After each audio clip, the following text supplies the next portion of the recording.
అది 2017వ సంవత్సరం ఆగస్టు 25వ తారీఖు మధ్యప్రదేశ్ రాష్ట్రంలోని ఛత్తర్పూర్ గ్రామం. ఈ గ్రామానికి దగ్గరలో జంజన్ దేవి అనే అటవీ ప్రాంతం ఉంది. ఆ రోజు ఉదయం ఒక వ్యక్తి యూరిన్ పాస్ చేసుకుందామని అడవిలోకి వెళ్ళాడు. అప్పుడే ఒక కుక్క అడవిలోంచి బయటికి వెళ్తూ కనిపించింది. దాని నోట్లో ఏదో ఉంది. ఆ వ్యక్తి పరీక్షగా చూస్తే ఆ కుక్క నోట్లో ఉన్నది ఒక మనిషి చెయ్యి. ఆ వ్యక్తి ఉలిక్కిపడ్డాడు. ఏంటా అని కుతూహలంతో మరికొద్దిగా ముందుకు వెళ్ళాడు. భరించలేని దుర్వాసన వచ్చింది. ఇంకొద్దిగా ముందుకు వెళ్ళాడు. అక్కడ కనిపించిన దృశ్యాన్ని చూసిన ఆ వ్యక్తి ఒళ్ళు భయంతో జలధరించింది. అక్కడ 2 అస్థిపంజరాలు పూర్తిగా డీకంపోజ్ అయిపోయిన స్థితిలో కనిపించింది. దాంతో ఆ వ్యక్తి యూరిన్ కూడా పాస్ చేయకుండా భయంతో అరుచుకుంటూ అడవుల నుంచి బయటపడి గ్రామంలోకి వెళ్ళి అందరికీ చెప్పాడు. ప్రతిరోజు దాదాపుగా నిశ్శబ్దంగా ఉండే ఆ అడవి ప్రాంతం ఊరి జనాలతో నిండిపోయింది. అందరూ గుసగుసలాడుకుంటున్నారు. కొంతమంది పోలీసులకి సమాచారం అందించారు. పోలీసులు హుటాహుటిన సంఘటనా స్థలానికి చేరుకున్నారు. దాదాపు 200 మీటర్ల పరిధిలో ఆ అస్థిపంజరాలకు సంబంధించిన ఎముకలు చెల్లాచెదురుగా పడున్నాయి. చేతి ఎముకలు, కాళ్ళ ఎముకలు, ఛాతీ ఎముకలు, పుర్రెలు ఇవన్నీ చెల్లాచెదురుగా పడున్నాయి.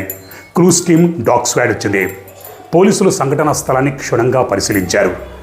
సంఘటనా స్థలంలో పోలీసులకి కొన్ని బట్టలు, చెప్పుల జతలు, ఒక బ్రాస్లెట్, అలాగే ఒక పురుగుల మందు సీసా, వాటర్ బాటిల్, 2 వాడేసి పడేసిన కండోములు పోలీసులు స్వాధీనం చేసుకున్నారు. ఆ 2 అస్థిపంజరాలు ఒకటి యువతిది, మరొకటి యువకుడిదని పోలీసులు నిర్ధారించుకున్నారు. సంఘటనా స్థలంలో కనిపించిన పురుగుల మందు సీసాని బట్టి బహుశా వీళ్ళిద్దరూ ప్రేమికులై ఉండొచ్చు. ఆ పురుగుల మందును తాగి వాళ్ళిద్దరూ తమ జీవితాలని అంతం చేసుకున్నారని పోలీసులు భావించారు. మరి ఆ వాడేసిన 2 కండోములు ఎవరివి?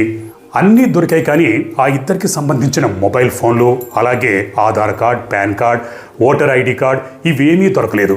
మరి అన్నీ ఉన్నాయి కానీ ఇవేమీ లేవు అంటే ఏదైనా దోపిడీ దొంగల పనా? వీళ్ళని ఎవరో చంపేసి ఇక్కడ పడేశారా? అసలు వీళ్ళిద్దరూ ఎవరు? ఈ అడవిలోకి ఎందుకు వచ్చారు?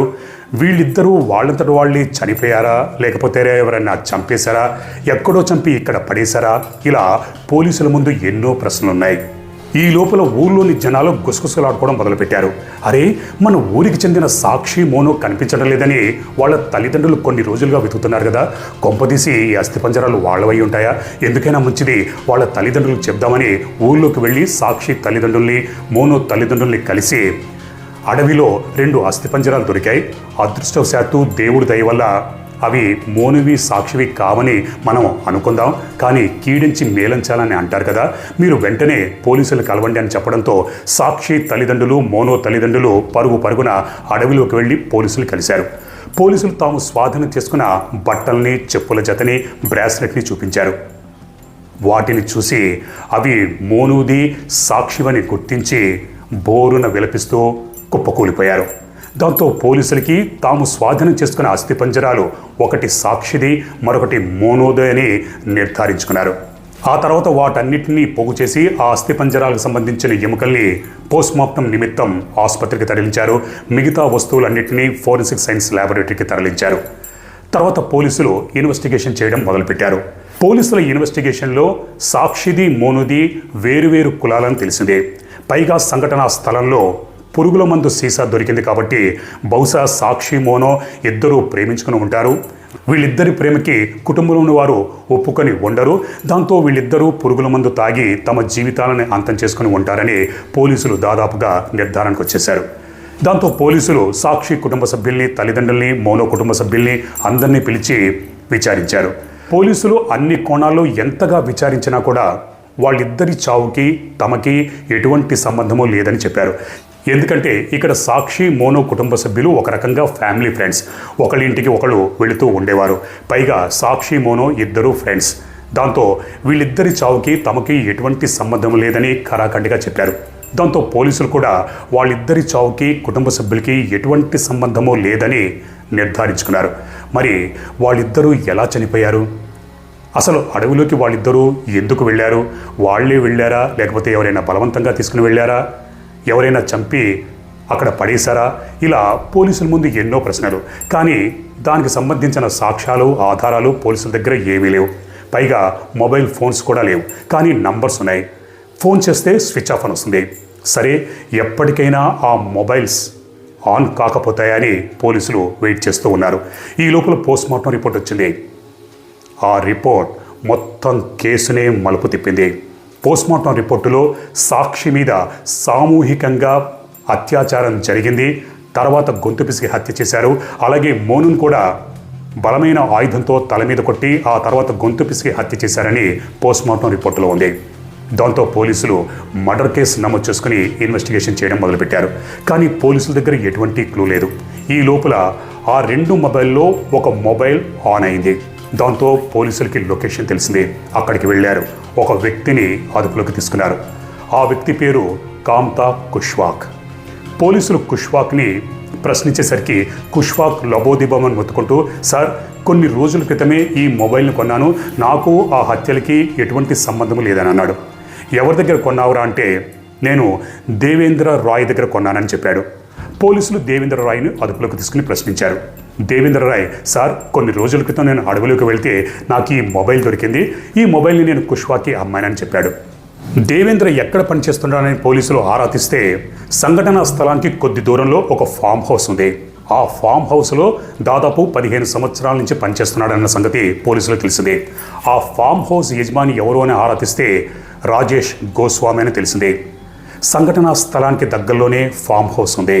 పైగా ఈ దేవేంద్ర ఫోన్ దొరికిందని అంటున్నాడు. మరి ఒకటే దొరికితే మరొక మొబైల్ ఎందుకు దొరకలేదు? పైగా మొబైల్ దొరికిన చోట మృతదేహాలను చూసే ఉంటాడు కదా. ఇదే విషయాలు పోలీసులు దేవేంద్రని, మరి నీకు మొబైల్ దొరికితే అక్కడే మృతదేహాలు ఉన్నాయి, మరి వాటిని ఎందుకు చూడలేదు అని ప్రశ్నించేసరికి దేవేంద్ర కొద్దిగా తడబడ్డాడు, కంగారు పడ్డాడు. దాంతో పోలీసులు తమదైన శైలిలో దేవేంద్రని ప్రశ్నించేసరికి దేవేంద్ర ఇచ్చిన సమాచారంతో ఫామ్ హౌస్ యజమాని రాజేష్ గోస్వామిని కూడా అదుపులోకి తీసుకున్నారు. ఇద్దరికీ తగిన రీతిలో మర్యాద ఇచ్చేసరికి జరిగిన దారుణాన్ని బయటపెట్టారు. అదేంటి అంటే, ఆగస్టు 11వ తారీఖు సాక్షి కాలేజ్కి వెళ్తున్నానని చెప్పి బయలుదేరింది. సాక్షి డిగ్రీ ఫైనల్ ఇయర్ చదువుతోంది. అదే ఊరికి చెందిన మోను కూడా డిగ్రీ ఫైనల్ ఇయర్ చదువుతున్నాడు. ఇద్దరూ ఫ్రెండ్స్. వీళ్ళిద్దరూ మంచి ఫ్రెండ్స్ అన్న సంగతి ఇరు కుటుంబాల వాళ్ళకి తెలుసు. సాక్షి మోను ఇంటికి వెళ్తూ ఉండేది, మోను కూడా సాక్షి ఇంటికి వెళ్తూ ఉండేవారు. ఇద్దరూ ప్రేమించుకున్నారు. కానీ వీళ్ళిద్దరూ ప్రేమించుకున్నారన్న సంగతి ఇంట్లో వాళ్ళకి తెలియదు. ఇద్దరూ మంచి ఫ్రెండ్స్ అనుకున్నారు, కానీ ఇద్దరూ ప్రేమించుకున్నారన్న సంగతి తెలియదు. ఆ రోజు అంటే ఆగస్టు 11వ తారీఖు ఇద్దరూ ఇంట్లో కాలేజ్కి అని చెప్పి బయటపడ్డారు. ఇద్దరూ కలుసుకున్నారు. ఇద్దరూ ఎక్కడైనా ఏకాంతంగా కూర్చొని మాట్లాడుకోవాలనుకున్నారు. సిటీలోనైతే పార్కులకు వెళ్ళొచ్చు, సినిమాలకి, షికాలకి వెళ్ళొచ్చు, కానీ ఊళ్ళల్లో అయితే బయటికి వెళితే అందరూ గుర్తుపడతారు. దాంతో సాక్షి మోనో ఇద్దరు ఎక్కడికి వెళ్ళి ఏకాంతంగా మాట్లాడుకుందామని ఆలోచించారు. హోటల్కి వెళ్ళి మాట్లాడుకుందాం అనుకున్నారు, కానీ ఎవరికైనా తెలిస్తే చూస్తే ఇంట్లో చెప్తారు, ఇంట్లో తెలిస్తే బాగుండదు, మరి ఎక్కడికి వెళ్దామని ఇద్దరూ ఆలోచించుకున్నంతలో సరే ఈ జంజంజన అడవిలోకి వెళదాం, ఊళ్ళో వాళ్ళు ఎవరు కూడా అడవిలోకి రారు, అక్కడ మనకి ఏకాంతమైన ప్లేస్ దొరుకుతుంది, అక్కడ మనం హ్యాపీగా మాట్లాడుకోవచ్చని సాక్షి మోనో ఇద్దరూ అడవిలోకి వెళ్ళారు. ఒక చోట కూర్చొని ఇద్దరూ మాట్లాడుకుంటున్నారు. మొదట్లో ఇద్దరు ముచ్చట్లు పెట్టుకున్నారు. ఆ తర్వాత ఒకరినొకరు ముద్దులు పెట్టుకున్నారు. ఎందుకంటే ఏకాంతమైన ప్రదేశం, ఎవ్వరూ చూడట్లేదు. దాంతో ఇద్దరి మధ్య ఇంటిమసీ పెరిగింది.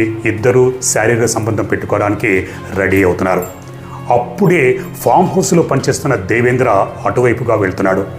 దేవేంద్రకి ఏవో శబ్దాలు అవి వినిపించడంతో అడుగు వేసుకుంటూ నెమ్మదిగా పిల్లిలా ఆ ప్రాంతానికి వెళ్ళాడు. చెట్టుచాటు నుంచి చూస్తే సాక్షి మోనో ఇద్దరూ శారీరకంగా దగ్గరవుతున్నారు.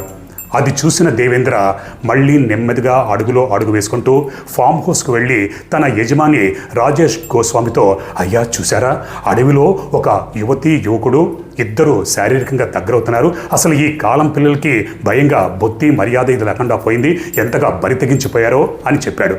దాంతో రాజేష్ గోస్వామి, అవునా, సరే వెళ్ళి చూద్దాం పదా అని ఒక కర్రను తీసుకున్నాడు. దేవేంద్రని ఒక గొడ్డలు తీసుకోమన్నాడు. ఇద్దరూ బయలుదేరి అడవులకు చేరుకుంటున్నారు.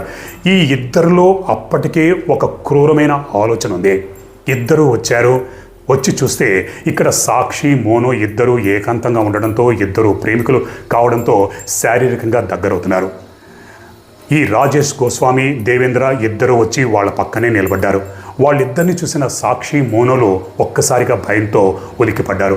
అప్పటికే ఇద్దరి మీద దాదాపుగా బట్టలు లేవు, అర్ధనగ్నంగా ఉన్నారు. మోనో ఏదో చెప్పేలోగా రాజేష్ గోస్వామి తన చేతిలో ఉన్న కర్రతో మోనో తల మీద బలంగా కొట్టాడు.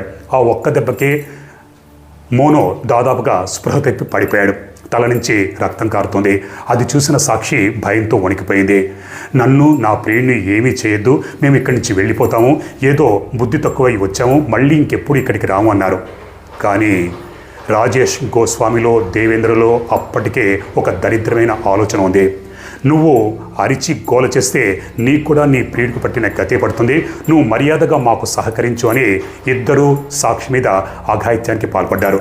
సాక్షి, అన్నా నన్ను వదిలేయండి, ప్లీజ్ నన్ను, నా ప్రేమికుని వదిలేయండి, మళ్ళీ ఇంకొకసారి రాము అని కాళ్ళ మీద పడి బతిమాలిన ప్రాధేయపడ్డ ఇద్దరు దుర్మార్గులు దయతలుచకుండా ఒకరి తర్వాత ఒకరు సాక్షి మీద అఘాయిత్యం చేశారు. ఈ లోపల మోనుకి కొద్దిగా స్పృహ వచ్చింది, కానీ కదలలేని పరిస్థితిలో ఉన్నాడు. తన కళ్ళెదురుగానే తన ప్రేయసిని ఆ ఇద్దరు దుర్మార్గులు అఘాయిత్యం చేస్తూ ఉంటే కూడా ఏమీ చేయలేని నిస్సహాయ స్థితిలో ఉండిపోయాడు. ఈ ఇద్దరు కూడా ఒకరి తర్వాత ఒకరు తమ దారుణమైన కోరికను తీర్చుకున్నారు. ఆ తర్వాత రాజేష్ గోస్వామి దేవేంద్ర చెవిలో, నువ్వు ఫామ్ హౌస్కి వెళ్ళి అక్కడ పురుగుల మందు డబ్బా ఉంటుంది, సీసా ఉంటుంది, అలాగే వాటర్ బాటిల్ రెండూ పట్టుకురా అని చెప్పాడు. దేవేంద్ర ఫామ్ హౌస్కి వెళ్ళి పురుగుల మందు సీసా, వాటర్ బాటిల్ పట్టుకొచ్చాడు. ఇక్కడ ఈ ఇద్దరు దుర్మార్గులు కలిసి సాక్షిని, మోనోని బెదిరించి ఆ పురుగుల మందుని తాగించారు. తాగిన తర్వాత ఇద్దరూ స్పృహ తప్పి పడిపోయారు. వీళ్ళిద్దరూ చనిపోలేదేమోనని రాజేష్ గోస్వామి, దేవేంద్ర ఇద్దరు కలిసి సాక్షి, మోనోల గొంతు పిసికి హత్య చేశారు. వీళ్ళిద్దరూ తామంతట తామే పురుగుల మందు తాగి చనిపోయారని సీన్ క్రియేట్ చేద్దామని పురుగుల మందు ఆల్రెడీ ప్లాన్లో భాగంగా తెప్పించాడు. ఆ తర్వాత ఇద్దరి ఐడెంటిఫికేషన్ తెలియకుండా ఉండడం కోసం వాళ్ళిద్దరికి సంబంధించిన ఐడి కార్డులు, ఆధార్ కార్డులు, పాన్ కార్డులు ఇవన్నీ తీసుకున్నారు. మోనో జేబులో ఉన్న పర్సు తీసుకున్నారు. ఆ పర్సులో 2600 రూపాయలు ఉన్నాయి, అవి కూడా తీసేసుకున్నారు. ఆ తర్వాత ఆ డెడ్ బాడీలని అక్కడే ఉంచి వెళ్ళిపోయారు. కానీ వెళుతూ తాము వాడి పడేసిన 2 కండములు మాత్రం మర్చిపోయారు. ఆ 2 కండములే తమని పట్టిస్తున్న సంగతి ఆ దుర్మార్గులు అప్పటు ఊహించలేకపోయారు. అడవిలో పడేశాం, అడవి జంతువులో కుక్కలో పీకుతుంటాయి, ఎవ్వరికీ తెలియదు అన్న ధీమాతో వాళ్ళు అక్కడి నుంచి వెళ్ళిపోయారు. ఆ తర్వాత సాక్షి తల్లిదండ్రులు, మోనో తల్లిదండ్రులు సాయంత్రం అవుతున్నా తమ కూతురు, కొడుకు ఇంటికి రాకపోయేసరికి కంగారు పడ్డారు. కానీ పోలీస్ కంప్లైంట్ మాత్రం ఇవ్వలేదు. ఎందుకంటే వీళ్ళిద్దరూ ఫ్రెండ్స్, బహుశా వీళ్ళిద్దరూ ప్రేమించుకుని ఉండొచ్చు.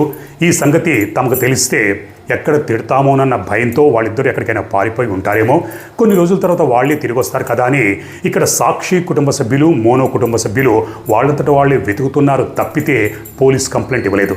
పోలీస్ కంప్లైంట్ ఇస్తే అందరికీ తెలిసిపోతుంది, సమాజంలో తమ పరువు పోతోందేమోనన్న భయంతో పోలీస్ కంప్లైంట్ ఇవ్వలేదు.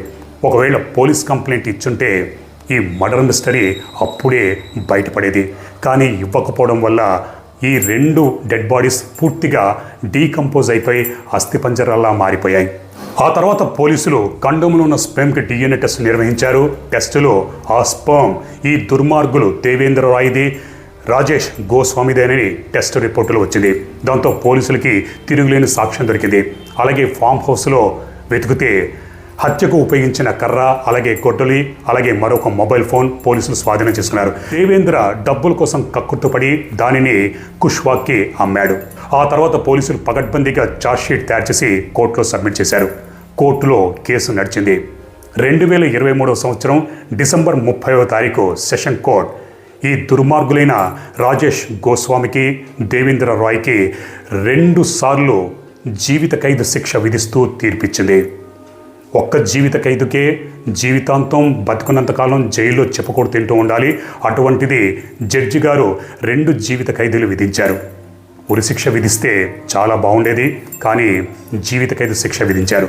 ప్రస్తుతానికి ఈ దుర్మార్గులు ఇద్దరూ జైల్లో చిప్పకూడు తింటూ ఉన్నారు. అలాగే ప్రేమికులు ఈ కేసు ద్వారా ఎంత జాగ్రత్తగా ఉండాలో అన్న గుణపాఠం తప్పకుండా నేర్చుకోవాలి.